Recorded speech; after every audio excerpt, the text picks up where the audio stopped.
చైతన్యరథం ప్రేక్షకులకు స్వాగతం, నమస్కారం. మాజీ మంత్రి విడుదల రజని నిన్న మాట్లాడుతూ గుడ్ గవర్నెన్స్, బ్యాడ్ గవర్నెన్స్ గురించి మాట్లాడింది. ఆవిడ జగన్మోహన్ రెడ్డిది గుడ్ గవర్నెన్స్ అంట, చంద్రబాబు నాయుడు గారిది బ్యాడ్ గవర్నెన్స్ అంట. చంద్రబాబు నాయుడు గారిది బ్యాడ్ గవర్నెన్స్ అయితే విడుదల రజని ఎప్పుడో జైల్లో ఉండాలి, ఇప్పుడు దాకా బయట ఎంత తిరుగుతుంది? ఇది అర్థం కాని ప్రశ్న. విడుదల రజని వ్యాఖ్యల మీద తెలుసుకునే ప్రయత్నం చేద్దాం. మనతో పాటు సోషల్ యాక్టివిస్ట్ శ్రీలీల గారు ఉన్నారు. వారిని అడిగి మరిన్ని విశేషాలు తెలుసుకునే ప్రయత్నం చేద్దాం. నమస్తే శ్రీలీల గారు. నమస్తే. జగన్మోహన్ రెడ్డి గుడ్ గవర్నెన్స్, చంద్రబాబు నాయుడు గారి బ్యాడ్ గవర్నెన్స్ గురించి విడుదల రజని మాట్లాడుతూ ఉంది. ఆమెకు ఎట్లా సమాధానం చెప్తారు మీరు? విడుదల రజని హైదరాబాద్ మొక్క ఈ రోజున వృక్షం అయ్యి ఎక్కడ వేర్లుని ఏ విధంగా ఈరోజు ఈ విధంగా ఆ ఓడల మర్రిలాగా తయారైందంటే ఇప్పుడు మనం చూస్తూ ఉన్నాం ఈ మాటలని. Good governance, bad governance. నిజంగా ఇది ఈవిడ మాట్లాడాల్సిన మాటలా అంటే అసలైన వాట్సాప్ గవర్నెన్స్ నిజంగా మీ పార్టీ అధికారంలోనే ఉన్నప్పుడు వచ్చింది. అదేవిధంగా దాన్ని పరిచయం చేసింది కూడా ఎవరైతే గోరంట్ల మాధవ్ ఉన్నాడో అతను పరిచయం చేశాడు. ప్రపంచవ్యాప్తంగా కూడా భారతదేశంలో ఆంధ్రప్రదేశ్ అంట, ఆంధ్రప్రదేశ్లో ఆ రోజున వైఎస్ఆర్సీపీ పార్టీ అధికారంలో ఉందంట. అధికార వర్గంలో ఎంపీ గోరంట్ల మాధవ్ అంట కొత్తగా ఒక వాట్సాప్ గవర్నెన్స్ తెచ్చాడు. అదేంటంటే న్యూడ్ వీడియో కాల్స్. అది అందరికీ తెలిసిన విషయమే. ఇంత గొప్ప గవర్నెన్స్ తెచ్చిన మీరు ఈ రోజున మీ గవర్నెన్స్లన్నిటి గురించి మాట్లాడుకోవాలంటే క్వశ్చన్ చేసే తత్వం ఉన్న వాళ్ళందరిని కూడా ఏ విధంగా ఇబ్బంది గురి చేశారు. మరి ఏదైతే మీరందరూ ఈ రోజున ఒక భయంకరమైన మద్యం కుంభకోణం గురించి మాట్లాడంటే ఆ రోజునే ఒక వ్యక్తి ఒక వైన్ షాప్ ముందుండి దాని గురించి భారతీరెడ్డి ఇదేనమ్మా మీరు తయారు చేస్తున్న నీ భర్త అని చెప్పి అడిగినప్పుడు మరుసటి రోజు కల్లా అతను శవం అయి ఉన్నాడు. అది మీ గవర్నెన్స్. మరి మాస్కులు అడిగిన సుధాకర్ డాక్టర్, దళిత డాక్టర్, ఎనస్థీషియా గవర్నమెంట్ డాక్టర్, అతను ఏ విధమైన రాజకీయ సంబంధం లేని వ్యక్తి. మరి అతను ఏదైతే ఒక డాక్టర్ వృత్తిలో ఉన్నాడో మరి దానికి ఆ ఇబ్బందిగా అక్కడ ఉంది కాబట్టి అప్పుడు పరిస్థితులకు అతను స్పందించి ఈ విధంగా ఇబ్బందికరంగా ఉందని చెప్పి అతను క్వశ్చన్ చేసినందుకు అతన్ని పిచ్చోడిగా ముద్ర వేసి మరి అదేవిధంగా స్లో పాయిజన్ ఇచ్చి పెడరెక్కలు విరిచి అర్ధనగ్నంగా రోడ్డు మీద ఏ విధంగా అతన్ని కొట్టుకుంటూ తీసుకువెళ్ళి అతను చావుకు కారణమైంది. అదే గవర్నెన్స్. మరి ఆ తర్వాత చూస్తే 10th క్లాస్ అబ్బాయి అమర్నాథ్ గౌడ బాపట్లలో, మరి ఆ అబ్బాయి వాళ్ళ అక్కను వేధిస్తున్నారని చెప్పేసి తను ఏ విధంగానే మాట్లాడిన దానికి ఆ పేపర్లన్నీ కూడా నోట్లో కుక్కేసి అరవకుండా పెట్రోల్ పోసి సజీవ దహనం చేసి ఎంత భయంకరంగా అతన్ని చంపేశారు. మరి వీళ్ళు అందించింది ఇసుక మాఫియాలో రాజమండ్రిలో కోటి అనే వ్యక్తిని ఏ విధంగా శిరోమండనం చేశారు. అతను కూడా దళిత సామాజిక వర్గానికి చెందిన వ్యక్తి. ఈ విధంగా చెప్పుకుంటూ పోతే వీళ్ళ సొంత ఎమ్మెల్యే సుధాకర్ బాబు ఇంటికి వచ్చిన మరి పనమ్మాయి మీద ఎట్లాంటి అఘాయిత్యానికి పాల్పడ్డాడు. అది మీరు చెప్పుకునే ఏదైతే గవర్నెన్స్ ఉందో good governance with Jaganmohan Reddy ప్రభుత్వం. మరి ఇట్లాంటి మీరు అందించిన ఎన్ని రకాలు చెప్పుకుంటూ పోతే మీ ఎమ్మెల్సీ అనంతబాబు ఏదైతే ఉన్నాడో అతను కారు డ్రైవర్ని ఏ విధంగా చంపి డోర్ డెలివరీ ఇచ్చిన ఘనత మీ గవర్నెన్స్కే చెందింది.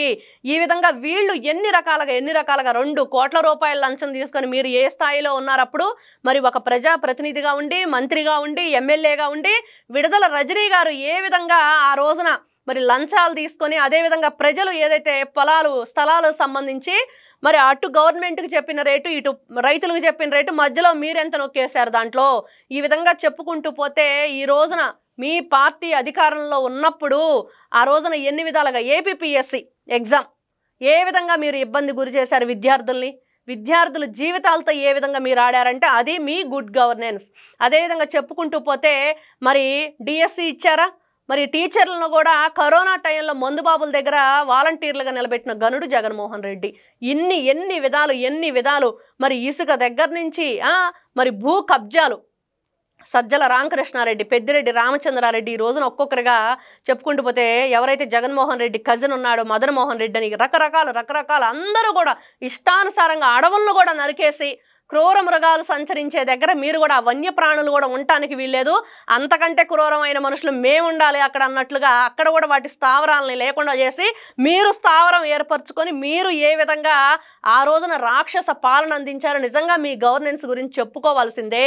ప్రజలు కథలు ఇప్పుడు చెప్పుకుంటున్నారు, ముందు తరాలకు కూడా చెప్పుకోవటానికి బాగా ఉపయోగపడుతుంది మీ గవర్నెన్స్.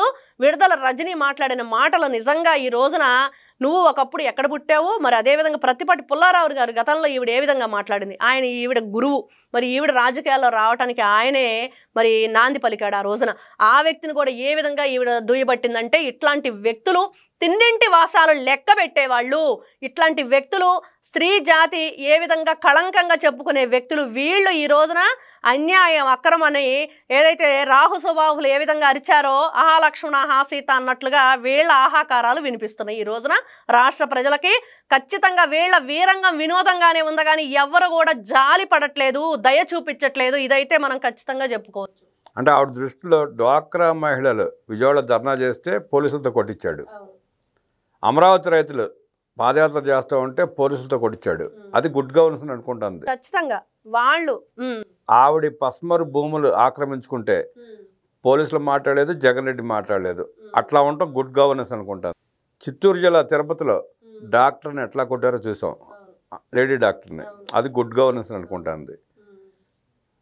ఆవిడ మాటలు మీరు అసలు ఎట్లా చూస్తారు, ఏమనుకుంటున్నారు ప్రజలు? ఇక్కడ ఒకటండి, వీళ్ళు జగన్మోహన్ రెడ్డి అధికారంలో రాగానే ఫస్ట్ ప్రజావేదిక కూలగొట్టాడు. ఆయన గవర్నెన్స్ ఆ రోజే అర్థమైంది ఏంటంటే కూలగొట్టేవాడే కానీ ఎక్కడా కూడా కట్టడాలు కట్టడం కానీ అభివృద్ధి కానీ జరిపించే వ్యక్తి కాదు జగన్మోహన్ రెడ్డి అనేది. అన్నా క్యాంటీన్లు అసలు ఎవరైనా సరే పేదవాడికి 5 రూపాయలకు అన్నం పెట్టే భోజనం దగ్గర రాజకీయం చేస్తాడా?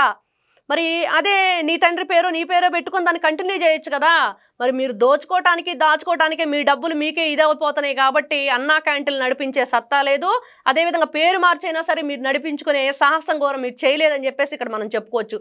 వీళ్ళు ఏ విధంగా గవర్నెన్స్ నడిపించారు అనేది ఈ రోజున మనకు కనిపిస్తుంది. మరి ఈవిడ మాటలు నిజంగా చాలా హాస్యాస్పదంగా, దెయ్యాలు వేదాలు వల్లించినట్లుగా తెన్నింటి వాసాలు లెక్కబెట్టే వాళ్ళు ఏ విధంగా మాట్లాడతారో అలానే ఉన్నాయి.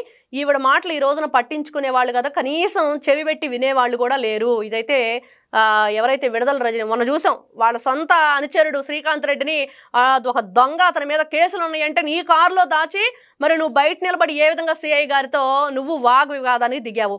మరి డ్వాక్రా మహిళల డబ్బులు ఎన్ని లక్షల కోట్ల రూపాయలు ఈ రోజున అని ఆ నాయకుడు దోచేశాడు. వాళ్ళు ఆడవాళ్ళు ఏదో పొదుపు సొమ్ము దాచిపెట్టుకుంటే ఆ పొదుపు సొమ్మును కూడా మీరు కొట్టేశారంటే ఇంత దౌర్భాగ్యం ఇంకెక్కడ ఉంటుందా, ఇంత నీచం ఇంకెక్కడన్నా ఉంటుందా? ఇట్లాంటి వ్యక్తులు ఈ రోజున మాట్లాడటం చాలా దౌర్భాగ్యమైన పరిస్థితి. చెల్లిని గెంటేశాడు, ఇంకొక చెల్లిని కోర్టు చుట్టూ తిప్పుతున్నాడు, తల్లిని కోర్టు మెట్లు ఎక్కించిన జగన్మోహన్ రెడ్డి పాలన గుడ్ గవర్నెన్స్ అంటున్న విడుదల రజని ఏమనాలో తెలియట్లేదు మాకు. నీ విఘ్నతగా వదిలేస్తున్నావమ్మా, నువ్వే ఆలోచించుకుని జాగ్రత్తగా మాట్లాడు. రేపు జగన్మోహన్ రెడ్డి జైలుకి వెళ్తాడు కాబట్టి అధ్యక్ష పదవికి పోటీ పడుతున్నట్టున్నావు. నీ పప్పులు ఉడకవు అక్కడ. నువ్వు ఎన్ని వేషాలు వేసినా నిన్ను ఆ గుమ్మం కూడా తొక్కనివ్వరు. ఆ ఇంట్లో కనీసం నీ గ్లాస్ మంచినీళ్ళు ఇవ్వరని విశ్లేషించిన శ్రీలీల గారికి ధన్యవాదాలు తెలియజేస్తూ నమస్కారం.